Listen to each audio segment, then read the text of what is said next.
வணக்கம். உலக புகழ்பெற்ற பணக்காரரில் ஒருவனான Charlie Munger finance tips. First one, முட்டாள்தனத்தை தவிர். மனநிலை: பணம் சம்பாதிப்பதைக் காட்டிலும் நஷ்டத்தை தவிர்ப்பது முக்கியம். தவறான முதலீடு, தேவையில்லாத கடனை தவிர்க்கவும். நீண்டகால சிந்தனை: விரைவில் பணக்காரராக வேண்டும் என்ற அவசரம் வேண்டாம். நல்ல இடத்தில் முதலீடு செய்து நீண்ட காலம் வைத்திருங்கள். தெரிந்த விஷயத்தில் மட்டும் முதலீடு. உங்களுக்கு புரியும் விஷயங்களில் மட்டும் பணத்தை போடுங்கள். புரியாத இடத்தில் முதலீடு செய்வது ரிஸ்க் அதிகம். ஒழுக்கம் முக்கியம். அறிவு மட்டும் போதாது, ஒழுக்கம் அவசியம்.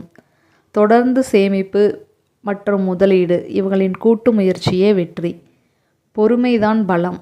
மார்க்கெட்டில் தினமும் ஏதாவது செய்ய வேண்டிய அவசியம் இல்லை. சரியான வாய்ப்பு வரவராய் காத்திருங்கள். கடனை தவிர்க்கவும். கிரெடிட் கார்டு, தேவையில்லாத இஎம்ஐ வாழ்க்கையை மெதுவாக பாதிக்கும். முதலை கடனை அடைத்துவிட்டு பிறகு முதலீடு செய்யவும். எளிமையான வாழ்க்கை: அதிக செலவு செய்யும் வாழ்க்கை வேண்டாம். சேமித்த பணம்தான் உங்களுக்கு சுதந்திரம் தரும். நன்றி.